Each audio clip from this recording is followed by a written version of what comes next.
Video like जरूर कर लीजिए और ऐसे वीडियो लगातार फ्री में पाने के लिए चैनल को तुरंत सब्सक्राइब कर लीजिए और बेल आइकन को जरूर टैप कर लीजिए ताकि आगे भी सारे वीडियो आपको मिलते रहे। यूट्यूब में फॉलो करते हैं तो प्लीज ये वाला फ्री टेलीग्राम चैनल जरूर ज्वाइन कर लीजिएगा। सारे नोटिफिकेशन सारे अपडेट यहीं पे आते हैं, ध्यान रखिए। आपका स्टडी फॉर सिविल सर्विस में UP PCS previous year mains question paper की डिस्कशन की है हमारी सीरीज जो चल रही थी, उसमें हमारा तीसरा वीडियो होगा और आज हम क्वेश्चन नंबर 14 से लेकर क्वेश्चन नंबर 20 तक डिस्कस करेंगे। इससे पहले भी 2 वीडियोस हमारे आ चुके हैं जिसमें हमने क्वेश्चन नंबर 1 से 7 और 7 से 13 तक डिस्कस किया हुआ है। तो चलते हैं आगे बिना टाइम वेस्ट किए हुए।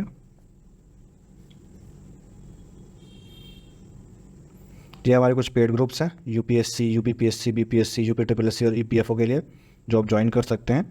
हमारे मेन से रिलेटेड जितने भी बैचेस हैं वो भी चालू हो गए हैं, वो भी चल रहे हैं और हमारा आप फ्री टेलीग्राम ग्रुप भी ज्वाइन कर सकते हैं जिससे कि आपको टाइम से अपडेट्स आती रहें। साथ ही साथ आप अपना यूट्यूब चैनल भी सब्सक्राइब कर सकते हैं ताकि आपको रेगुलर अपडेट्स मिलते रहे। सारे वीडियोस सब लेक्चर्स हमारे यूट्यूब पे फ्री हैं।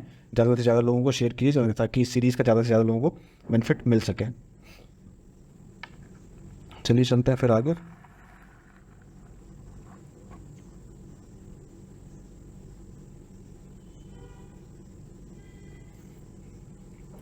नेक्स्ट क्वेश्चन था हमारा, throw light on the factors of continuity and change in Indian society. भारतीय समाज में निरंतरता एवं परिवर्तन के कारकों पर प्रकाश डालिए। 200 वर्ड में लिखना है आपको। कितने वर्ड में? 200 वर्ड। तो इसमें हम आपको क्या करना होगा, पहले तो आपको इंट्रोडक्शन देना पड़ेगा, ठीक, कि कंटिन्यूटी एंड चेंज का कॉन्सेप्ट है क्या इंडियन सोसाइटी में। फिर बॉडी पार्ट्स में आप फैक्टर्स एड्रेस करेंगे और फिर कंक्लूजन को एक पॉजिटिव नोट पे आप एंड करेंगे, ठीक। तो शुरू करें फिर। In India a variety of elements contribute to both continuity and change in society. ये बता रहा है कि भारत में विभिन्न प्रकार के तत्व समाज में निरंतरता और परिवर्तन दोनों के में योगदान करते हैं। इंडिया की सोसाइटी में से कई से कल्चरल एलिमेंट्स होंगे ना, जो कि कंटिन्यूटी मतलब पुरानी सोसाइटी से नई सोसाइटी के बीच में लिंक इस्टेब्लिश करते हैं, ठीक, और चेंज समाज में चेंज को दर्शाते हैं, ठीक। Change can happen through integration. Bharat जो चेंज जो है वो या तो इंटीग्रेशन से होगा और या तो एडेप्टेशन से होगा। परिवर्तन एकीकरण या अनुकूलन के माध्यम से हो सकता है। Existing institutions must adapt to meet changing demands. मौजूदा संस्थानों को बदलती मांगों को पूरा करने के लिए अनुकूल होना चाहिए। जो नई जो अभी करेंटली इस्टेब्लिश्ड इंस्टीट्यूशंस हैं उसको नई डिमांड्स के अनुसार अपने आप को एडजस्ट करना चाहिए, ठीक। When a society incorporates a novel aspect within itself integration takes place. कब कोई भी समाज जब अपने अंदर किसी नवीन पहलुओं को समाहित करता है तो एकीकरण हो जाता है। और अब सिग्निफिकेंट फैक्टर्स क्या है, ये बॉडी वाला पार्ट जो है आपका, the most significant contributor to our society's ability to adapt and integrate are political independence, मतलब राजनीतिक स्वतंत्रता, एडॉप्टेशन ऑफ डेमोक्रेटिक वैल्यूज़, लोकतांत्रिक मूल्यों को अपनाना, अर्बनाइजेशन, शहरीकरण, इंडस्ट्रियलाइजेशन, औद्योगिकरण, बढ़ी हुई शिक्षा, इंक्रीज एजुकेशन, लेजिस्लेटिव वजह मतलब विधायी उपाय आदि। ये फैक्टर्स हैं जो समाज में कंटिन्यूटी एंड चेंज लाने के लिए इंडियन सोसाइटी में इंपॉर्टेंट रोल प्ले करते हैं। आगे चलते हैं। अब एक एक फैक्टर्स को हम डिस्कस करेंगे। Political independence and introduction of democratic values. All people now have the chance to develop their identities around conscious and unconscious orientation toward important interests and values involving identity, status, commitment and wants. People today are more focused on their individuality. बता रहा है कि अब सभी लोगों के पास पहचान, स्थिति, प्रतिबद्धता और चाहतों से जुड़े महत्वपूर्ण हितों और मूल्यों के प्रति सचेत और अचेतन झुकाव पर अपनी पहचान विकसित करने का मौका है। लोग आज व्यक्तित्व पर अधिक ध्यान केंद्रित कर रहे हैं, अपने ऊपर, मतलब इंडिविजुअलिटी जो वेस्टर्न कॉन्सेप्ट है उस पर लोग ज़्यादा फोकस करते हैं एज़ कम्पेयर टू ज़्यादा लोगों को एक साथ लेके चलना, कम्युनैलिटी जिसे कहा जाता है, ठीक।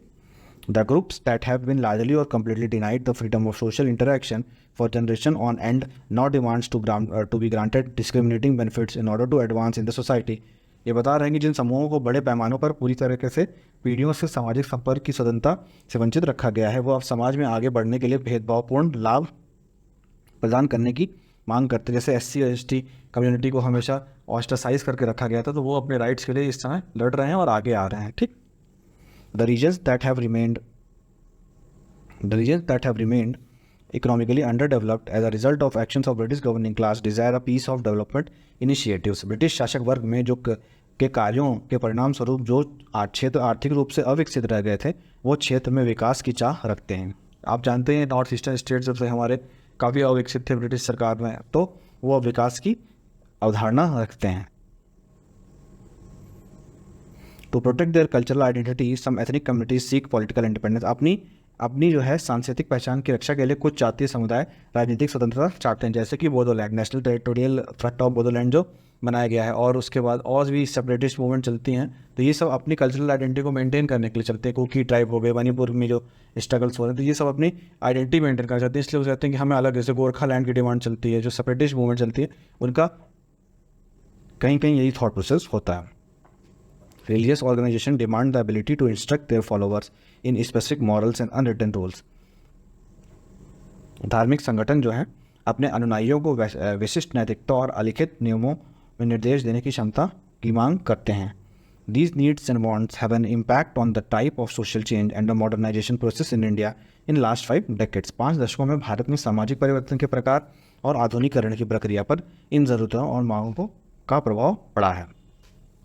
तो ये आपका एक पॉइंट है। इस पॉइंट से आप अपना जो है वो जैसे आपने पहले पॉइंट लिखा, तो इन सब चीज़ों से आप अपने पॉइंट को सब्सटेंशिएट कर सकते हैं, सपोर्ट कर सकते हैं। सेकंड है urbanisation, another issue that have an impact on in societies urbanisation. अब आप जानते हैं कि शहरीकरण कितना ज़्यादा हमारे समाज में चेंज लाने का कारक रहा है, ठीक। इन प्रीवियस फ्यू डिकेड्स, कुछ पुराने दशकों में urban population has outpaced rural growth in our nation. Urban population बहुत तेज़ी से बढ़ी है, ठीक। द स्ट्रक्चर ऑफ फैमिली का स्ट्रक्चर, किनशिप मतलब नातेदारी, caste, marriage etcetera in urban areas regions are different from those in rural areas, not only in terms of composition but also in terms of ideology and functioning. शहरीकरण एक अन्य मुद्दा जिसका समाज पर प्रभाव पड़ा है वह है शहरीकरण। पिछले कुछ दशकों में शहरी जनसंख्या वृद्धि ने हमारे देश में ग्रामीण जनसंख्या वृद्धि को पीछे छोड़ दिया है। शहरी क्षेत्रों में परिवार, नातेदारी, जाति, विवाह आदि न केवल संरचना के संदर्भ में बल्कि विचारधारा और कार्यप्रणाली के संदर्भ में भी ग्रामीण क्षेत्रों से भिन्न होती हैं, डिफरेंट होती ही हैं। आगे चलते हैं। ये example there for instance there are less urban residents than rural residents to support the idea of whether cohabitating following the passage of their parents. उदाहरण के लिए ग्रामीण निवासियों की तुलना में कम शहरी निवासी जो माता पिता के निधन के बाद भाइयों के साथ रहने में विचार का समर्थन करते हैं, क्योंकि जाहिर सा कॉन्सेप्ट है कि बेसिकली न्यूक्लियर फैमिली का जो है वो कॉन्सेप्ट आ गया है अर्बनाइजेशन के बाद, as compare to joint family. जो एक एकीकृत परिवार था वो अब बढ़ के जो है वो सिंगल फैमिली की तरफ जाने लगा है। थर्ड है इंडस्ट्रियलाइजेशन, औद्योगिकरण। India began its industrialisation process in the later part of the 19th century. 19वीं सदी के आखिरी संपार्ट में जो है वो इंडिया में औद्योगिकरण आया, एंड अर्ली डेकेड्स और जो कि और 20th सेंचुरी की अर्ली डेकेड्स में around the new industry cities form, और नई इंडस्ट्री जहाँ बनी वहाँ नए नए शहर बसने लगे। Before industrialization our society had an agrarian non monetized economy level of technology where domestic use unit was also the unit of economic exchange, a non-differentiation of occupation between father and son and between brothers, and number 4 asset values of that upheld the elders' authority and purity of tradition rather than standard of rationality.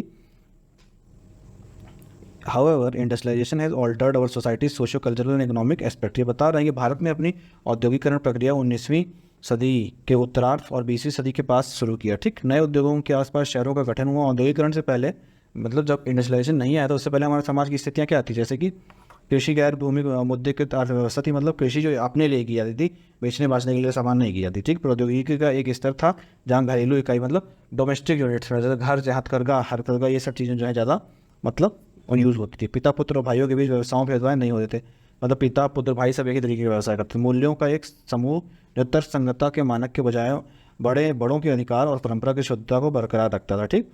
हालांकि औद्योगिकरण ने हमारे समाज में सामाजिक, सांस्कृतिक और आर्थिक पहलुओं में बदल दिया। हमारी सोशल जो कल्चरल एस्पेक्ट है और इकोनॉमिक एस्पेक्ट सब में बदलाव किया इंडस्ट्रियलाइजेशन ने। It has caused specialization in the workplace, occupational mobility, monetization of economy, and dissolution of the link between kinship and occupational structures in the economic sphere. In the social sphere, it has caused populational shift from rural to urban areas, the spread of education, and emergence of powerful centralized political structure. In the cultural sphere, it has resulted in secularization of belief. अब ये सारे aspects में कैसे कैसे changes हो रहा है ये इसने बताया हो।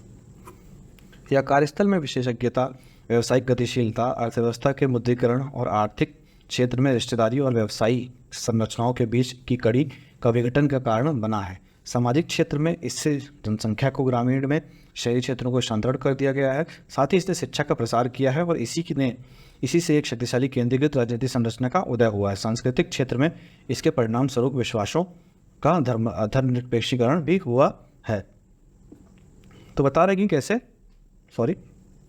चेंजेस आए हैं इंडस्ट्रियलाइजेशन से हमारी सोसाइटी में, किस किस स्फीयर में आए हैं। पर्सनल रिलेशंस में आए हैं, रूरल से अर्बन इकोनॉमी के में आए हैं, एक सेंट्रलाइज पॉलिटिकल इकोनॉमी एस्टैब्लिश हो गई उसमें आए, तो हर तरीके से हर एक एस्पेक्ट में चेंजेस देखने के लिए मिली है। फिर आप क्वेश्चन रिकॉल कीजिए, कंटिन्यूटी एंड चेंज का क्वेश्चन है, तो यही सारी चीज़ें पॉइंट्स आपको लिखने होंगे। फोर्थ है increase of education. Indian society has attempted to broaden its educational system in the modern era because it needs a population that is more educated and numerate। बता रहा है कि भारतीय समाज में आधुनिक युग में अपनी शिक्षा प्रणाली को व्यापक बनाने का प्रयास किया। आपको सबको पता है कि इंडियन सोसाइटी जब इंडिया आज़ाद होता तो पॉपुलेशन लिटरेसी लेवल कितना कम था, तो इंडियन जितने भी हमारे पॉलिटिक्स और जितने भी हमारे फ्रीडम फाइटर थे उन्होंने एजुकेशन सिस्टम को कोर पे रखा और पॉलिसी का डेवलपमेंट वही तरीके से किया, ठीक प्रयास किया, क्योंकि उससे अधिक शिक्षित और सुसंस्कृत आबादी की आवश्यकता है, ठीक। Education has changed people's attitude, beliefs, values, and ideologies, but it also has fostered and stoked individualistic emotions। बता रहा है कि शिक्षा से ने लोगों के दृष्टिकोण, विश्वासों, मूल्यों और विचारधाराओं को बदल दिया है। जाहिर सी बात है, जब आप पढ़ लिख लेंगे तो आपके विश्वास, मूल्य, सब इसमें चेंजेस आएंगे।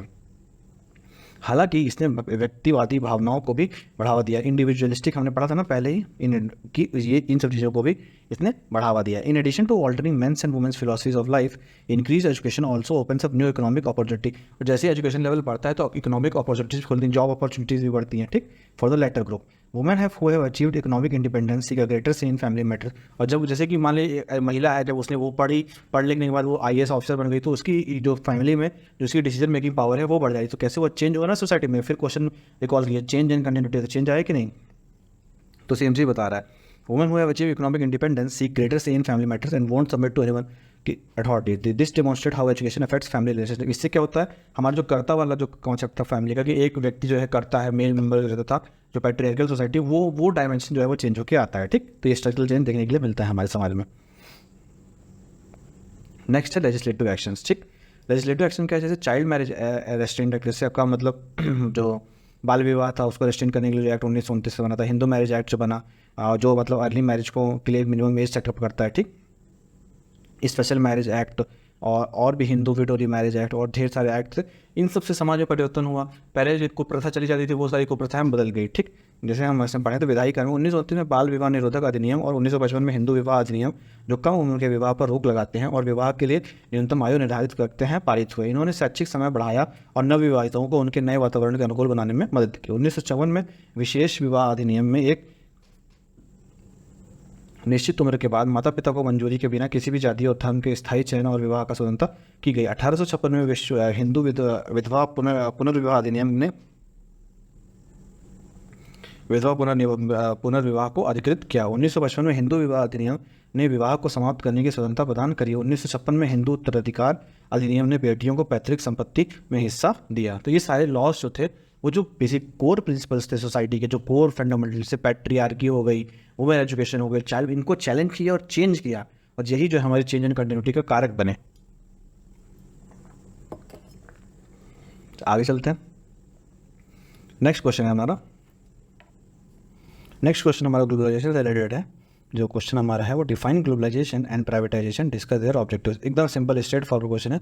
ग्लोबलाइजेशन और प्राइवेटाइजेशन को डिस्कस कीजिए, मतलब डिफाइन कीजिए और उनके ऑब्जेक्टिव्स को डिस्कस कीजिए। पहले आप इंट्रोडक्शन में ग्लोबलाइजेशन के बारे में बताएंगे और प्राइवेटाइजेशन के बारे में बताएंगे। ऐसा नहीं कि सिर्फ एक सिंगल इंट्रोडक्शन लिख देंगे, उसके बाद उनके ऑब्जेक्टिव्स के बारे में सेपरेटली बताएंगे आप, ठीक। वैश्वीकरण और निजीकरण को परिभाषित कीजिए, इन दोनों के उद्देश्य पर भी प्रकाश डालिए, ठीक। डिफाइन एंड डिस्कस पहले करना है। फिर सेकंड अप्रोच है start your answer by defining globalization and privatization, तो मैंने आपको बताया, फिर उनके ऑब्जेक्टिव्स, ठीक। आगे चलते हैं।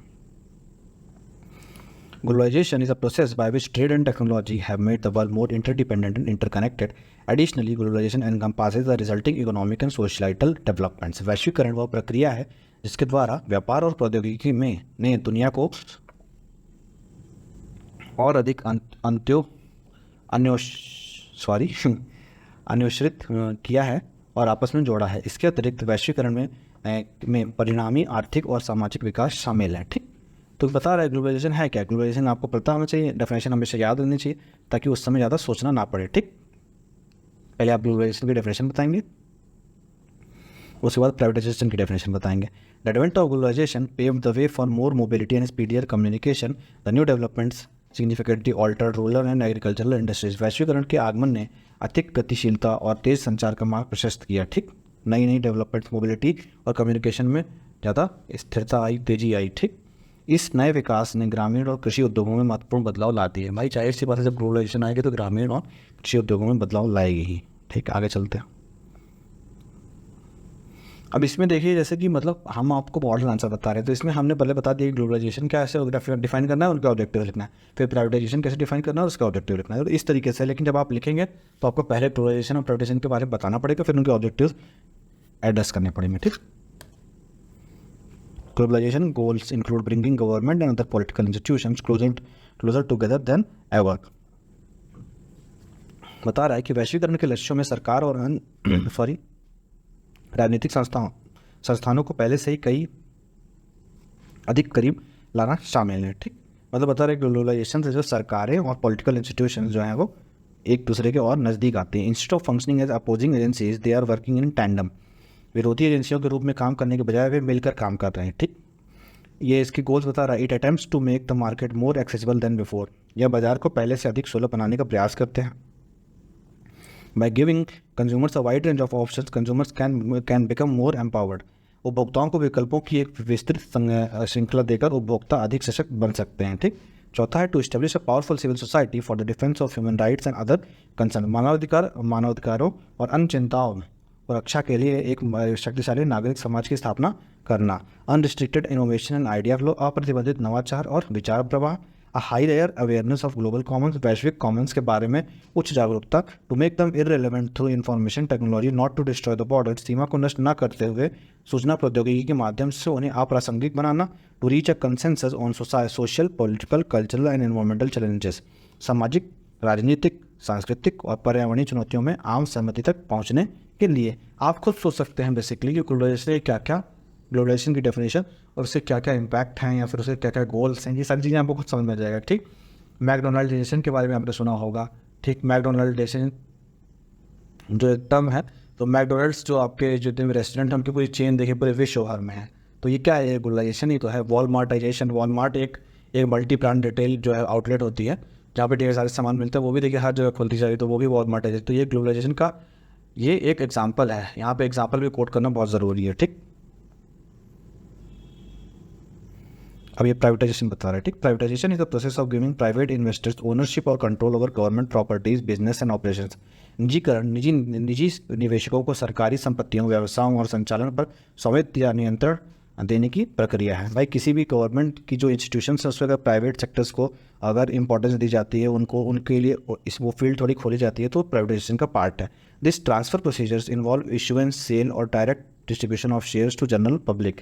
इस हस्तांतरण प्रक्रिया में आम जनता को शेयर जारी करना, जिसे इनिशियल पब्लिक ऑफरिंग कहते हैं, बिक्री करना या सीधे वितरण करना शामिल है। The term privatisation widely refers to all the measures including outsourcing, which is the method through which operations that are publicly organized or funded can be carried out by the private sector businesses. As an illustration, consider garbage collection, street planning, housing and education. निजीकरण व्यापक रूप से outsourcing सहित अन्य सभी उपायों को संदर्भित करता है जो वह तरीका है जिसके माध्यम से निजी क्षेत्र के व्यवसायों द्वारा सार्वजनिक रूप से संगठित या वित्त पोषित संचालन किया जा सकता है। उदाहरण के तौर पर कचरा संग्रहण, सड़क योजना, आवास और शिक्षा पर विचार कर सकते हैं। ये आप सब आपका प्राइवेटाइजेशन का पार्ट है। प्राइवेटाइजेशन हर एक सेक्टर में आपको पता ही है, एजुकेशन के सेक्टर में है पूरी तरीके से, प्राइवेट स्कूल जितने भी हैं। गार्बेज कलेक्शन में, अब गार्बेज कलेक्शन का काम मान लीजिए नगर निगम को मिला है, तो नगर निगम ने किसी थर्ड पार्टी को इन्वॉल्व कर दिया उसमें, वो गार्बेज कलेक्शन का काम करते हैं। सारे क्या है, प्राइवेटाइजेशन के पार्ट है। ऑब्जेक्टिव्स क्या क्या है प्राइवेटाइजेशन के, हम देखेंगे। ऑब्जेक्टिव्स ऑफ प्राइवेटाइजेशन में हम देखेंगे, सबसे पहला है enhance efficiency. Political goals not economic prosperity are the main influences on the state and businesses. It hampers growth and reduces the effectiveness of public sector organization. ये बता रहा है कि निजीकरण के उद्देश्य क्या क्या हैं। बढ़ी हुई दक्षता, आर्थिक समृद्धि के बजाय राजनीतिक लक्ष्य जब राज्य द्वारा संचालित व्यवसायों पर मुख्य प्रभाव डालते हैं तो यह विकास को बाधित करता है और सार्वजनिक क्षेत्र के संगठनों की प्रभावशीलता को कम करता है। ठीक, प्राइवेटाइजेशन जो है वो एफिशिएंसी बढ़ाता है, पहला तो ये है। सेकंड है privatisation helps the economy flourish. Privatisation जो है वो इकोनॉमी को और डेवलप होने में हेल्प करता है, while reducing government involvement, government का इन्वॉल्वमेंट कम करता है। ठीक, जो PSUs को हम जो PSUs के स्टेक्स हम बेचते हैं वो क्या है, एक तरीके से प्राइवेटाइजेशन का ही तो है। जो नई जो कंपनीज इस्टेब्लिश हो रही हैं, जो गवर्नमेंट कंपनीज जो पुरानी हो गई हैं उससे कुछ परसेंट जो स्टेक्स बेच देते हैं उसको हम प्राइवेटाइजेशन तो कर दे रहे हैं। प्राइवेटाइजेशन करने से ये तो ये सोच के कि उनकी एफिशिएंसी बढ़ेगी। Private organization put more of an emphasis on fostering growth and efficiency inside a company for increased income creation because they lack a political objective। निजी संगठन आय बढ़ाने के लिए कंपनियों के अंदर विकास और दक्षता को बढ़ावा देने पर अधिक जोर देते हैं, साथ ही वह राजनीतिक उद्देश्य पर आधारित नहीं होते हैं। इंक्रीज कंपटीशन, प्राइवेटाइजेशन होगा तो कंपटीशन भी बढ़ेगा, ज़्यादा से ज़्यादा कंपनियां मार्केट में आएंगी, ज़्यादा से ज़्यादा इन्वेस्टमेंट अपॉर्चुनिटीज़ बढ़ेंगी, उससे क्या है कंपटीशन बढ़ेगा। एक ही प्राइस को 10 कंपनियां अलग अलग पे प्रोवाइड करेंगी तो जो बेस्ट प्रोवाइड करेगा कंज्यूमर उसी से लेगा। ठीक, इसे बता रहा है कि state run businesses have a monopoly and are unaffected by market competition. राज्य द्वारा संचालित व्यवसायों पर जब एकाधिकार होता है तब वे बाजार की प्रतिस्पर्धा में अप्रभावित रहते हैं। Deregulation of market and privatization enable the private sector to participate more actively and promote competition. बाजार की प्रतिस्पर्धा से प्रभावित रहते हैं। बाजार का विनियमन और निजीकरण निजी क्षेत्र का अधिक सक्रिय रूप से भाग लेना और प्रतिस्पर्धा को बढ़ावा देने में सक्षम बनाता है। बदले में प्रतिस्पर्धा समग्र औद्योगिक और आर्थिक प्रगति को बेहतर करती है और बाजार को एकाधिकार के ठहराव से बचाती है। In turn the competition will quicken overall industrial and economic progress and safeguard the market for monopolistic stagnation. ठीक, नेक्स्ट चलें आगे। Market dynamism is encourage through privatisation. Market में जो डायनामिज्म आता है, मतलब जो गतिशीलता आती है, वो किससे? प्राइवेटाइजेशन से प्रमोट होती है। Which releases the economy from government control. Government के इकोनॉमी का कंट्रोल, जो मतलब हमारी स्टेट इकोनॉमी है उसको गवर्नमेंट के कंट्रोल से बाहर करती है, मुक्त करती है। Market development occurs spontaneously when government rules are absent.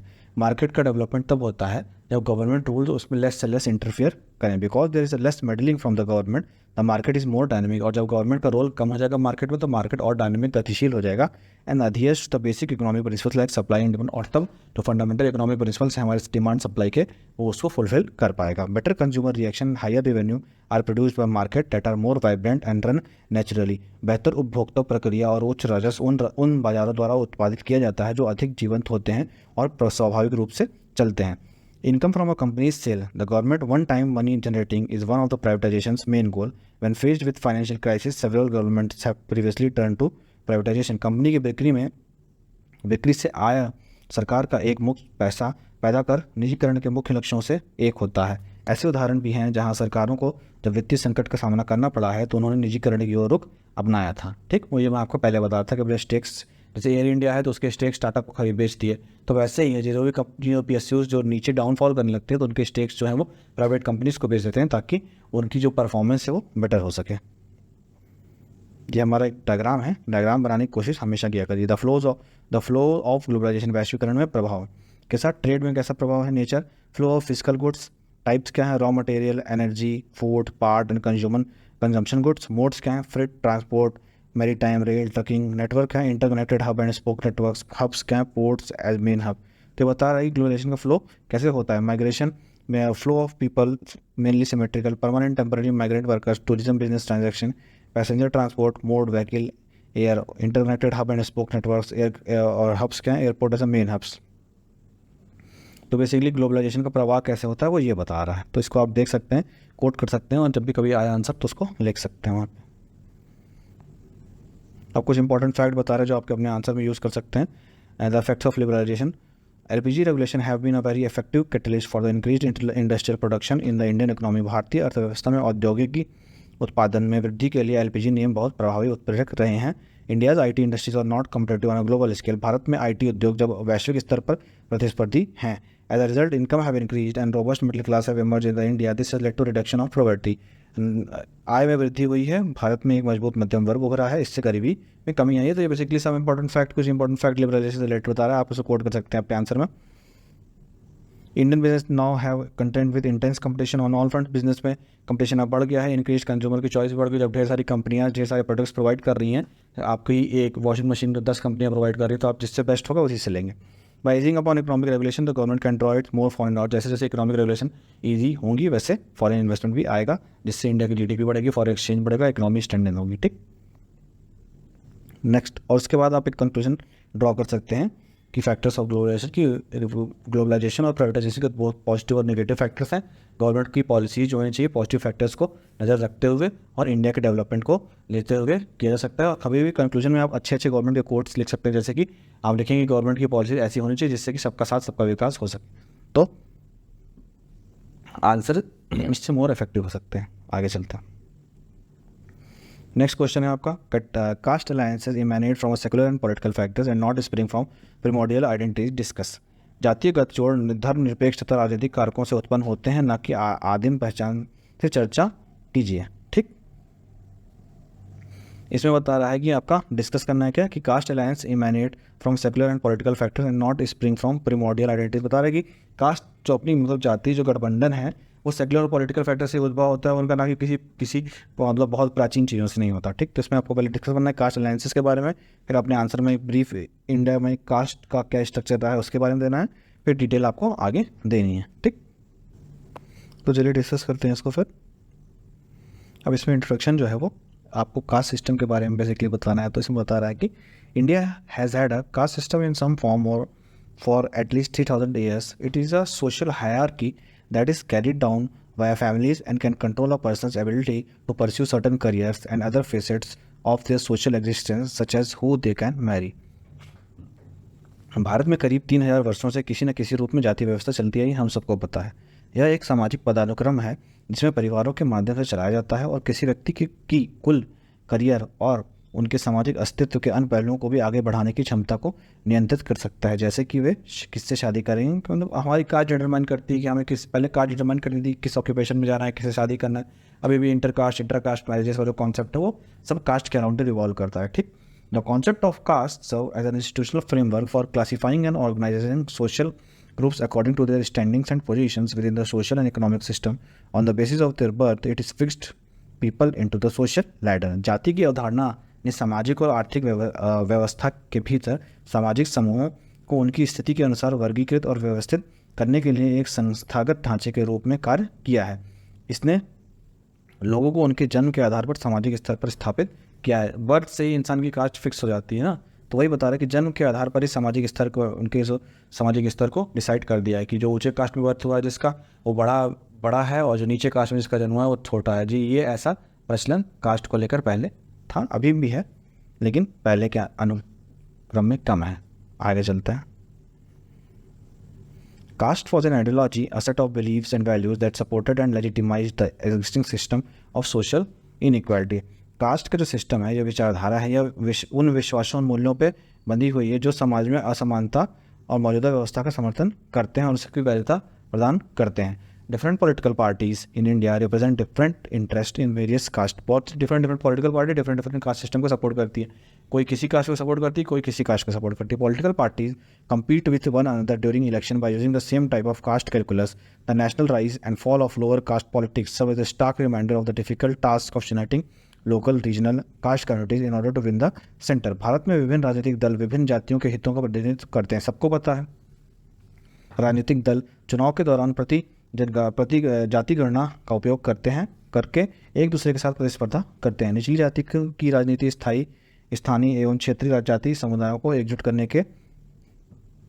करने से जुड़ी कठिनाइयों को और गहरा करता है। सभी जाति में बढ़ते विभाजन, विशेष रूप से अन्य पिछड़ी जातियों के बीच बढ़ती आंतरिक भिन्नता इस समस्या को और अधिक विकट बना देती है। भाई, हर एक पॉलिटिकल पार्टी हर एक का अपने अपने जो सिंक्रोनाइज्ड कास्ट ग्रुप को सपोर्ट करती है, उससे जो है वो पॉलिटिक्स और टफ होती जा रही है हमारे देश में। Sorry, caste-based violence has also recently erupted with Dalit attacks accounting for a large portion of it. जाति आधारित हिंसा भी हाल में ही सामने आई है जिसमें दलित पर हमले इसका एक चिंताजनक हिस्सा है, सबको पता है। Despite the changes, caste identities still have a strong hold and person's last name always serve as a reliable indicator of their caste. मतलब बता रहा है कि पर्सन का जो सेकंड नेम है हमेशा उसकी कास्ट को दिखाता है, रिप्रेजेंट करता है। People from different caste become aware of their caste and hence they have a tendency to uphold and defend their caste interest which eventually undermines national cohesion and integrity. बता रहा है कि विभिन्न डिफरेंट कास्ट के लोग अपने अपने cast के इंटरेस्ट को प्रमोट करते हैं और जब हर एक व्यक्ति अपने पर्सनल इंटरेस्ट को प्रमोट करेगा तो नेशनल इंटरेस्ट जो है वो डिक्लाइन कर जाएगा। Caste alliances can be caused by variety of secular and political circumstances including, अब ये बॉडी पार्ट में आया कि कास्ट अलायंसेस जातिगत गठबंधन विभिन्न धर्मनिरपेक्ष और जातीय परिस्थितियों के कारण हो सकते हैं, जिनमें निम्नलिखित शामिल हैं। Caste-based pressure groups that use identity politics impose restrictions on citizens' identities, preventing them from fully participating in the political process. जाति आधारित दबाव समूह को पहचान की राजनीति का उपयोग करने, नागरिकों की पहचान पर प्रतिबंध लगाते हैं, साथ ही वे उन्हें राजनीतिक प्रक्रिया में सक्रिय भाग लेने से रोकते हैं। यह जाति की राजनीति समुदायों के बीच घृणा को बढ़ावा देती है। उदाहरण के लिए निम्न जाति के पीड़ित परिवार के खिलाफ हाथरस में उच्च जाति समूह का उकसाना। आप लोगों ने सब लोगों ने अगर न्यूज़पेपर पढ़ा हो तो ये सारे एग्जाम्पल देखिए। कास्ट जितने भी डायनेमिक इशूज़ हैं उनके एग्जाम्पल आपको डायनेमिक करंट ओरिएंटेड एग्जाम्पल लिखेंगे तो मार्क्स के आपको अच्छे मिलेंगे, क्योंकि आप जो है बिल्कुल जो मतलब क्वेश्चन पूछा है उसको करंट से रिलेट करके लिखा है, और यही एक बहुत की फैक्टर होता है अच्छे आंसर लिखने के। ठीक, आगे चलते हैं। सोसाइटल फिशर्स, सामाजिक दरारें, could cause divides that are detrimental to the general cohesiveness of the community and nation as a whole. सामाजिक दरारें ऐसे विभाजनों का कारण बन सकती हैं जो समग्र रूप से समुदाय और राष्ट्र के सामान्य सामंजस्य के लिए हानिकारक हैं। उदाहरण के तौर पर रूप में हम विचार कर सकते हैं लिंगायतों के अनुरोध पर कि उन्हें अपना धार्मिक संप्रदाय बनाने की अनुमति दी जाए। जैसे लिंगायत अपना अलग सेक्ट बनाने की कोशिश मांगते हैं, तो ये क्या समाज में एक तरीके से विभाजन की प्रक्रिया है। सोशल फिशर्स जो है सामाजिक दरारें क्रिएट करता है। Increase social instability and hostility, सामाजिक अस्थिरता और शत्रुता में वृद्धि। Caste narrowness and identity politics have fostered physical violence as evidenced by Bhima Koregaon incident, prejudice against Dalit such as blocking their access to temples and violence against intercaste weddings. वो दलितों को रोकना मंदिर में जाने के लिए भीमा कोरेगांव बैटल कम्युनिटी से लेके जो मतलब बवाल हुआ था, इन सब चीज़ों को भी समाज में अस्थिरता और शत्रुता की वृद्धि होती है। Their discontent turn into violent posing a law and order problem. जब इतना असंतोष बढ़ जाता है तो फिर लॉ एंड ऑर्डर प्रॉब्लम हो जाती है। जैसे Karni Sena protest against Padmaavat and Jats seeking reservation. जो करनी सेना ने जब पद्मावत मूवी रिलीज हो रही थी, उन्होंने कहा कि हमारे जो राजा हैं उनके हमारी जो कल्चर है उसको ये गलत तरीके से मिस रिप्रेजेंट कर रहे हैं, तो उन्होंने स्ट्राइक की थी, थिएटर्स में तोड़फोड़ की थी, और जाट जो है वो पटरी जाम कर देते हैं, रेल की पटरी पर बैठ जाते हैं रिजर्वेशन सीख करने के लिए। वो this incident show how caste can impact other citizen fundamental rights. इससे ये दिखता है कि मतलब कास्ट कैसे दूसरे व्यक्ति के फंडामेंटल राइट्स हो। जैसे कि अब कोई ट्रेन में ट्रेवल कर रहा है, उसको जाना है कि जल्दी पहुंचा, लेकिन ट्रेन जाम किए हुए हैं, तो किसी फंडामेंटल राइट्स इफेक्ट हो रहे हैं कि नहीं, तो वो कैसे हार्म कर सकते हैं जातीय चीज़ें। आगे चलते हैं। कास्टिज्म मतलब जातिवाद। Because of this caste groups tend to support members their own family rather than meritorious candidates. जातिवाद एक मतलब इस वजह से जाति समूह मेधावी उम्मीदवारों के बजाय अपने ही परिवार के सदस्यों को समर्थन करते हैं। ये जातिवाद की डेफिनेशन है, कहीं पूछे तो आप बता सकते हैं। कुछ इंपॉर्टेंट फैक्ट देख लीजिए कास्ट से रिलेटेड। जो स्टेप्स गवर्नमेंट ने लिए हैं सेकुलरिज्म को प्रमोट करने के लिए, उसमें कैसे कैसे स्टेप्स, जैसे आपके कॉन्स्टिट्यूशनल मेजर्स जो हैं संवैधानिक में क्या रिपब्लिक की डेफिनेशन दी गई, abolition of distinct electorate and implementation of universal adult franchise, मतलब सबको वोट देने का अधिकार है, आर्टिकल 326 में immediately upon independence. 42nd amendment act of 1976 में मतलब 3 वर्ड आपके एंट्री की गई थी, constitution establishing India as a secular state with several. In 2006, the Ministry of Social Security, Justice and Government gave birth to Ministry of Minority Affairs Ministry, जैसे national commission for scheduled caste, national commission for scheduled tribes, इसकी स्थापना भी की गई थी।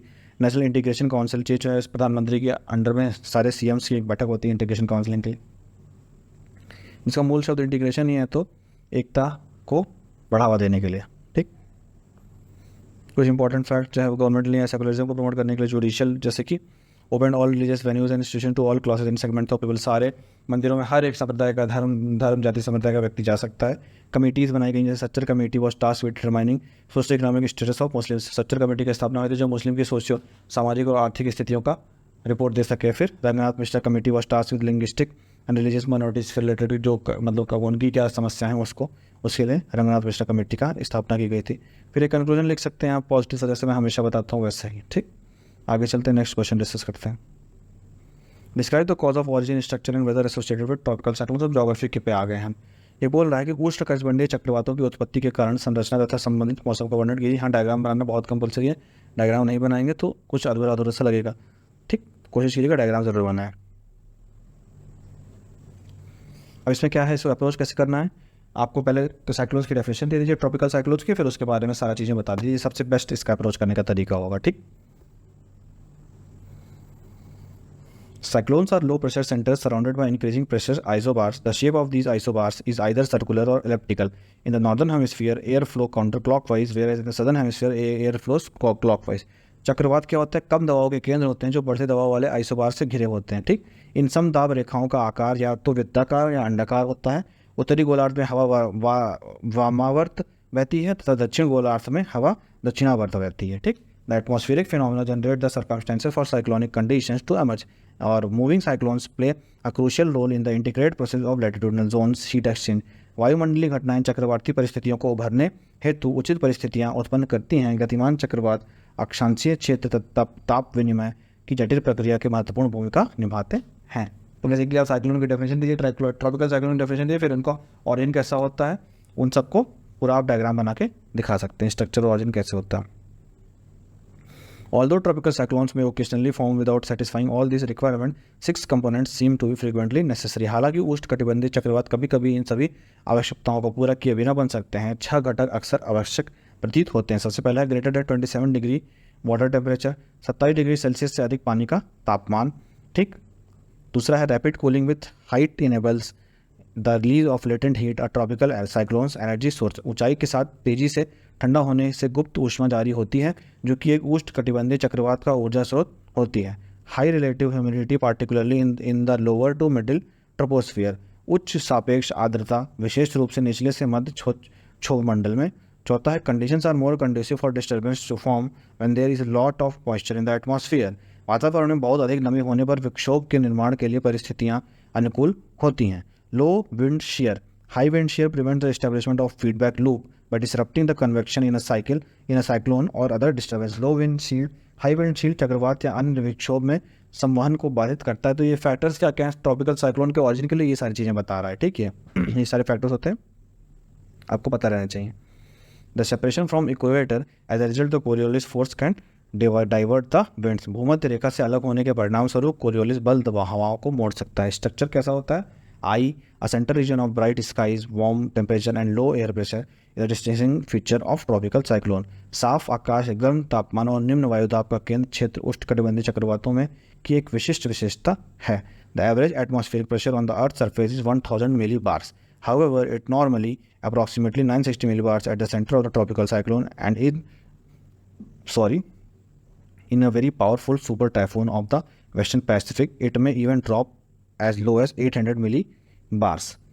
पृथ्वी की सतह पर औसत वायुमंडलीय दबाव 1000 मिलीबार है। हालांकि यह आमतौर पर उष्णकटिबंधीय चक्रवात के केंद्र में लगभग 960 मिलीबार होता है और पश्चिमी प्रशांत क्षेत्र में एक बहुत शक्तिशाली सुपर टाइफून में यह 880 मिलीबार तक भी गिर सकता है। तूफान में कम दबाव केंद्र के साथ पूरे तूफान में दबाव तेजी से बदलता रहता है, जिसमें अधिकांश विचरण केंद्र के करीब होता है। इस तीव्र परिवर्तन के विशाल दबाव प्रवणता बल और परिणाम स्वरूप नेत्रगोलक में तेज हवाएं प्रचलित होती हैं। Although with the storms low pressure centre, the pressure rapidly varies through out the storm with the most of the variance occurring close to the center. Strong winds are prevalent in the eye wall as a result of rapid variations, huge pressure gradient force.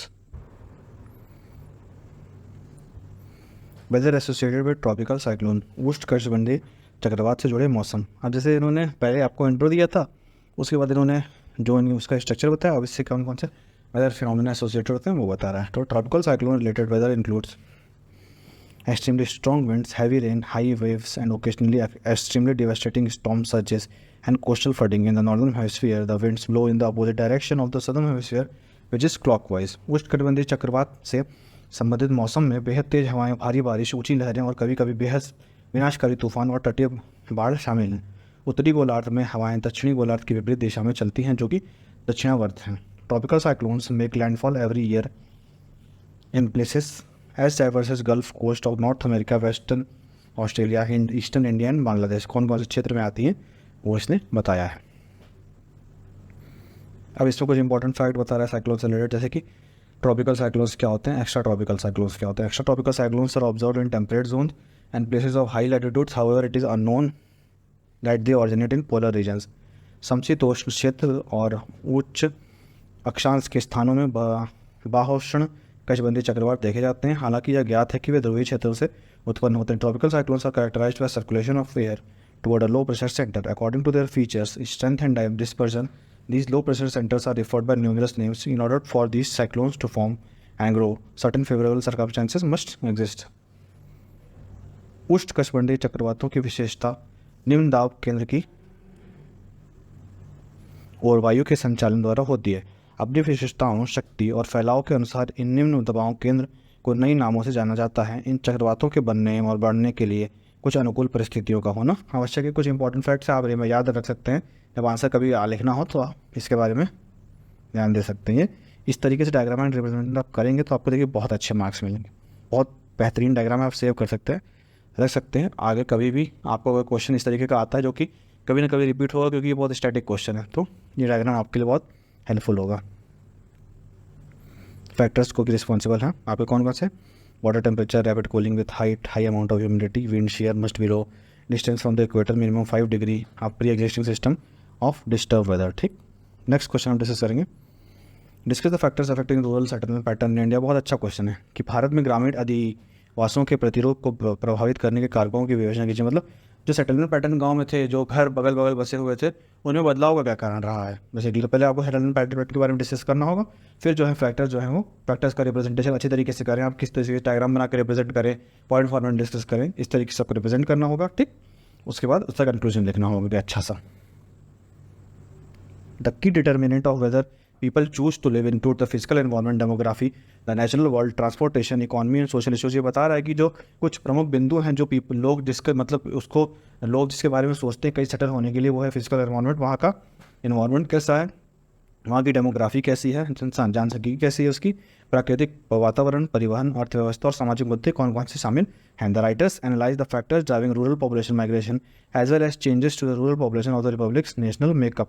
लेखक ग्रामीण जनसंख्या प्रवासन के कारकों के साथ साथ गणतंत्र के राजनीतिक राष्ट्रीय श्रृंगार की ग्रामीण आबादी में परिवर्तन का विश्लेषण करते हैं। ठीक, there can be various element that affect the type of rural settlement in India. Settlement patterns are influenced by 3 causes. These 3 elements are, बता रहा है कि ग्रामीण बस्तियों के प्रकार को प्रभावित करने के लिए वैसे तो विशिष्ट बहुत ढेर सारे फैक्टर्स होते हैं, तत्व होते हैं, लेकिन कुछ जो वो इम्पोर्टेंट हैं वो कुछ इस प्रकार हैं, 3 मेजर हैं। ठीक, पहला आपका फिजिकल कॉजेस, भौतिक कारक, एक्सेस टू, इसमें आपके जो आएंगे ये इसका मेन पॉइंट है, उसके सब पॉइंट्स, उसके बाद दूसरा फैक्टर जो होगा, फिर तीसरा फैक्टर होगा। फिजिकल फैक्टर्स में देखें तो they include things like relief, altitude, relief मतलब हाइट कितनी है, अल्टीट्यूड मतलब ऊंचाई कितनी है, रिलीफ मतलब स्लोप है कि प्लेन है, capacity of soil, climate, drainage, level of ground water etcetera.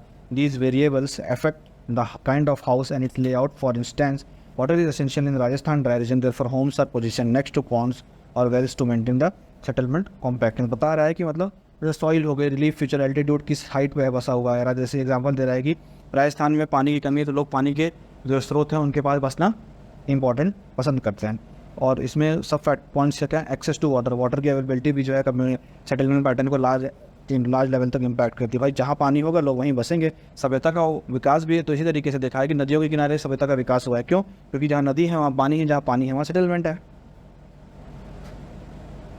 The bulk of rural communities are typically built around water features such as rivers, lakes, and springs. Sometimes the lack of water forces people to move in as opposed to undesirable locations like islands surrounded by wetlands and low-lying river banks. Many advantages come with water-based settlement. मानी कि जब किनारे बसेंगे तो उसके advantages भी हैं क्या क्या, जैसे कि इरिगेशन बेटर हो सकता है तो फार्मिंग अच्छी होगी तो प्रोडक्शन अच्छा तो खाने के लिए लोग मतलब खाने के लिए सफिशिएंट रहेगा और बेचने के लिए भी सफिशिएंट रहेगा, तो इकोनॉमी पूरी चल सकेगी। ठीक, फिश जो लोकल मतलब जो उनमें पानी में जो जानवर रहते हैं, जो फिशेस रहती हैं जो, तो वो सबका भी यूज़ हो सकता है खाने के लिए। ठीक, लैंड सेटलमेंट्स दूसरा are often made in area with, जहाँ फर्टाइल लैंड है वहाँ ज़्यादा लोग बसते हैं ताकि वहाँ खेती हो सकेगी तो खाने के लिए, और प्रोडक्शन के बाद जो उसका इकोनॉमिक वैल्यू सिग्निफिकेंस वो भी उसमें भी बेटर हो सकता है।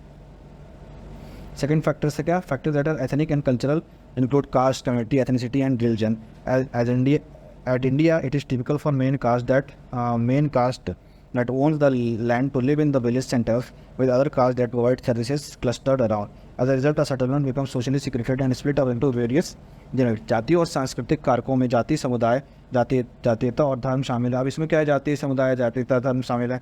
जिस जाति के लोग हैं ज़्यादा एक साथ बसना पसंद करते हैं, किसी जाति के लोग हैं दूर दूर पसंद करना रहते हैं, तो वो सब डिपेंड करता है। थर्ड क्या है आपका, हिस्टोरिकल और डिफेंसिव कंसिडरेशन, ऐतिहासिक और रक्षात्मक विकार, मतलब अपने आप को मतलब हिस्टोरिकली कितने कनेक्टेड हैं, और दूसरा अपने आप को बचाव कैसे कर सके, डिफेंस कैसे कर सके, तो उस हिसाब से भी इस्टेब्लिश होते हैं। पास्ट में जैसे कि स्ट्रेंजर्स फ्रिक्वेंटली अटैक करते थे, तो लोग ऐसे बचते थे कि उनका जो है वो या तो उनसे बच सके और या तो उनका वो कर सके, उनका विरोध कर सके, उनको रेजिस्टेंस प्रोवाइड कर सके, उस तरीके से बचते थे ना। आगे चलते हैं। उसके बाद आप अपना एक कंक्लूजन नॉर्मल सा ड्रॉ कर सकते हैं सेटलमेंट पैटर्न के हिसाब से, जो भी एक पॉजिटिव कंक्लूजन लगे वो। नेक्स्ट क्वेश्चन है describe earthquake belts in India. अब इसमें डायग्राम बनाना कंपल्सरी, देखिए उस वाले में भी डायग्राम नहीं बनाता, लेकिन आपको ट्रॉपिकल साइक्लोन का डायग्राम उसमें बनाना पड़ेगा, और इसमें आपको अर्थक्वेक बेल्ट्स का भी डायग्राम बनाना पड़ेगा, ठीक। जो सेटिंग ऑफ फायर वायर हो गई, ये सब चीज़ें आपको दिखानी पड़ेंगी। तो इसमें क्या है, पहले अर्थक्वेक डिस्क्राइब कीजिए, फिर अर्थक्वेक बेल्ट्स को डिस्क्राइब कीजिए। इसमें बहुत ज़्यादा कुछ खास लिखना नहीं है, फिर एक कंक्लूजन नॉर्मल सा। On the basis of seismic inputs relating to seismicity, earthquakes have already occurred and tectonic setup of the regions, earthquake-prone zones of the nation have been determined. भूकंप के संबंधित वैज्ञानिक इनपुट के आधार पर भूकंप जो पहले आ चुके हैं और क्षेत्र के टेक्टोनिक सेटअप देश के भूकंप प्रवण क्षेत्रों का निर्धारण किया गया है। इसमें कैसे हैं, based on this inputs the Bureau of Indian Standards divided the nation into zone 3, 2, 3, 4, 5 correspond to 4 seismic zone, 4 zone में बांट दिया गया है। जोन 2 सबसे कम एक्टिव होती है, जोन 5 सबसे ज़्यादा एक्टिव होती है, ठीक। जोन 5 ब्रॉडली स्पीक उसमें क्या क्या आता है, आपको कौन कौन से एरिया आपके आते हैं, नॉर्थ ईस्ट इंडिया आता है, ठीक, और Himachal Pradesh, Uttaranchal, Gujarat, Rann of Kutch, north Bihar, Andaman and Nicobar. 4 में कौन कौन से आते हैं, Jammu Kashmir, Himachal Pradesh, Sikkim, northern region of UP, Bihar, West Bengal, ये सारे आते हैं आपके। Gujarat, Maharashtra, west coast of Rajasthan, remaining portion of Uttar Pradesh, Gujarat, West Bengal, Kerala, Goa, Lakshadweep island, as well as portion of Punjab, Rajasthan, MP, Bihar, Jharkhand, Chhattisgarh, ये सब आते हैं। और रिमाइंडर ऑफ द नेशन जो है वो 2 में, जो बच गए वो जोन 2 में आते हैं। वैसे ये डायग्राम आपको बनाना इंपॉर्टेंट है आपको। अब इसमें आज के बारे में पूछा है बेल्ट्स के बारे में, तो आपने बेल्ट बता दी, और ये डायग्राम आपने बना दिया। नॉर्मली आपको याद रहना चाहिए डायग्राम बनाना है, कौन कौन से जोन कहाँ लाई करते हैं, इससे आपका एक आंसर बहुत अच्छा रिप्रेजेंट होकर आ सकता है। इसमें कई सी आप ढेर सारी इनोवेशन कर सकते हैं। मतलब आप जैसे कि पहले आपने जोन बताना था, ठीक, मैं इस पर अगर आपको बता के दिखाऊँ, जैसे आप जोन बता रहे थे तो आपने इसको ऐसे मैंशन कर दिया था आपका ये जोन 2, 3, 4, 5, ठीक, ऐसा क्वेश्चन कर सकते हैं। या फिर इस तरीके का डायग्राम 1, 3, 4, 5। इसके बाद अपना लीस्ट सिस्मिक है, जो हाईएस्ट सिस्मिक होगा उसके सामने ले सकते, तो मान लिया लीस्ट सिस्मिक वाला है 2, 5 आपका हाईएस्ट वाला है, तो ऐसा कर सकता हूँ इससे आपको। बट मान देखिए जितना ईजी आप रिप्रेजेंट आंसर करेंगे उतना इफेक्टिव आंसर आपको लगेगा। बहुत हौच पौच करने से ना आंसर सही नहीं आ पाता, तो ये आप कर सकते हैं। नेक्स्ट क्वेश्चन चलते हैं।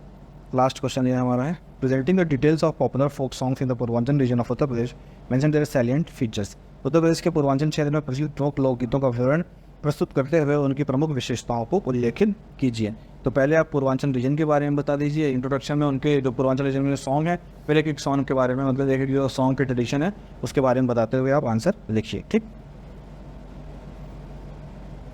As is well known, Purvanchal is a geographical region of eastern end of part of Uttar Pradesh, ठीक, and comprises the division of Azamgarh, Basti, Gonda, Gorakhpur, Mirzapur, Prayagraj, Varanasi and entire Awadh region including Lucknow and Raebareli.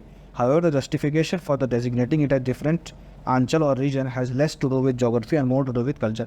बता रहा है कि पूर्वांचल एक बहुत इंपॉर्टेंट क्षेत्र है इंडिया की, मतलब उत्तर प्रदेश की जो जोग्राफी में, और जो उस पर ज़्यादा जो आंचल मतलब होता है एक क्षेत्र, तो उसका जो ज़्यादा हिस्सा मतलब जो पूर्वांचल नाम रखने का उसका पॉलिटिकल सिग्निफिकेंस या टेरिटोरियल सिग्निफिकेंस नहीं, कल्चरल सिग्निफिकेंस, इसी कारण उसका पूर्वांचल नाम रखा गया। उसके रीजन जो आते हैं वो उसने बताया है।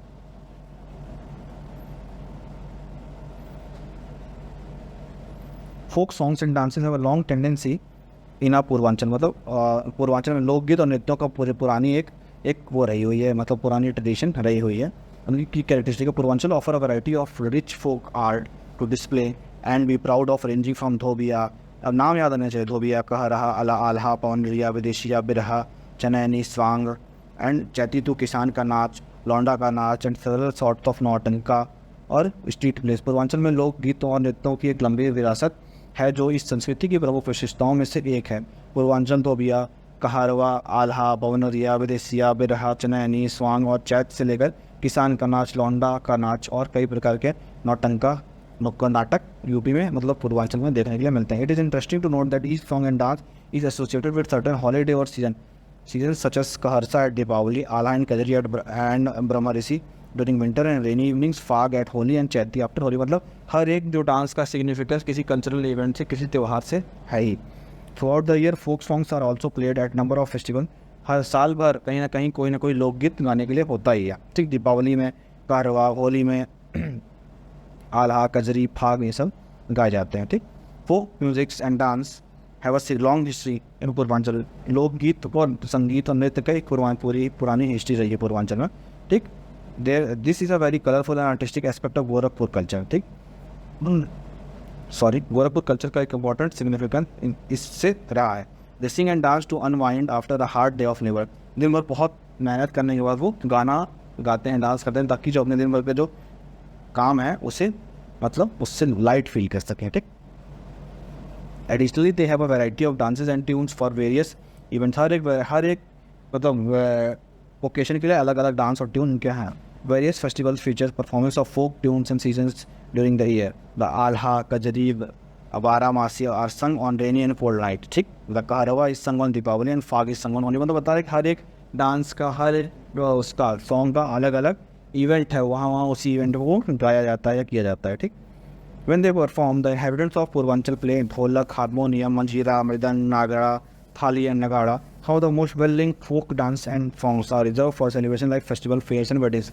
जब वे प्रदर्शन करते हैं तो पूर्वांचल के निवासी हारमोनियम, ढोलक, मंजीरा, मृदंग, नगर, थली और नगाड़ा बजाते हैं। कुछ सबसे अधिक पसंद किए जाने वाले लोक नृत्य एवं गाने त्योहारों, मेलों और शादियों जैसे समारोह में के लिए आरक्षित हैं। However, many local events, fairs and activities are now occasionally organized at various locations, usually during festival. Festival के समय ये सब चीज़ें जो है आपकी ऑर्गेनाइज की जाती है। तो देखिए, हम आप लोगों को मतलब ऐसा समझ में आ रहा होगा कि आंसर पढ़ा जा रहा है। देखिए, आंसर पढ़ा नहीं जा रहा है, आंसर बेसिकली आपको एक मॉडल आंसर, आपका आंसर जो है इन सारे पॉइंट्स के अराउंड होना चाहिए। मैंने पहले भी आपको बताया ये एक मॉडल आंसर है। मॉडल आंसर हमेशा आइडियल नहीं होता। मॉडल आंसर होता है कि मतलब आपके आंसर में ये सब चीज़ें, ये कीवर्ड्स एनकम्पास करने चाहिए, इन्हीं सारे कीवर्ड से आपका आंसर बना रहना चाहिए। इससे ये होगा कि आप आंसर के एकदम क्लियर, एकदम निकट बिंदु के पास आ जाएंगे और आपका आंसर मोर इफेक्टिव वे में एग्जामिनर देख सकेगा, ठीक।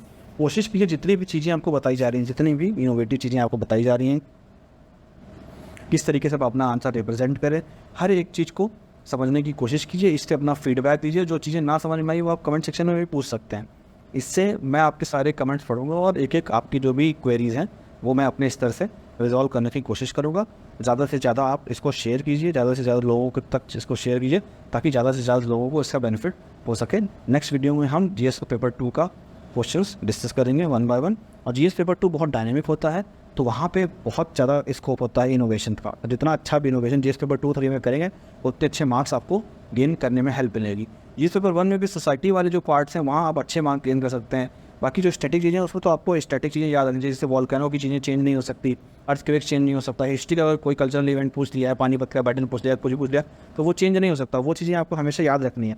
लेकिन जहाँ पर डायनेमिक क्वेश्चन पूछे जाते हैं, जैसे कि जुडिशियल एक्टिविज़म के बारे में पूछ लिया, जुडिशियल रिव्यू के बारे में पूछ लिया, ऑल इंडिया जुडिशियल सर्विसेज के बारे में पूछो, तो यहाँ पे ढेर सारे स्कोप है इनोवेशन के। ज़्यादा से ज़्यादा करंट चीज़ें, ज़्यादा से ज़्यादा रिपोर्ट सपोर्ट कर सकते हैं, उससे आपका आंसर बहुत इफेक्टिव होगा और बहुत अच्छे मार्क्स आपको मिलेंगे। खुद का पर्सनल एक्सपीरियंस भी है और भी लोगों के साथ जो एक्सपीरियंस रहा है मेरा, तो वो मेरे ये सब चीज़ें मैंने अपने क्वेश्चन में इंक्लूड की थी और उसका रिजल्ट हमेशा पॉजिटिव रहा है। तो मैं इसीलिए आपको बता रहा हूँ कि ये सब चीज़ें आप पढ़ सकते हैं। ठीक है, ये लेक्चर हम यही ख़त्म करते हैं। नेक्स्ट लेक्चर में हम GS पेपर 2 शुरू करेंगे। Thank you.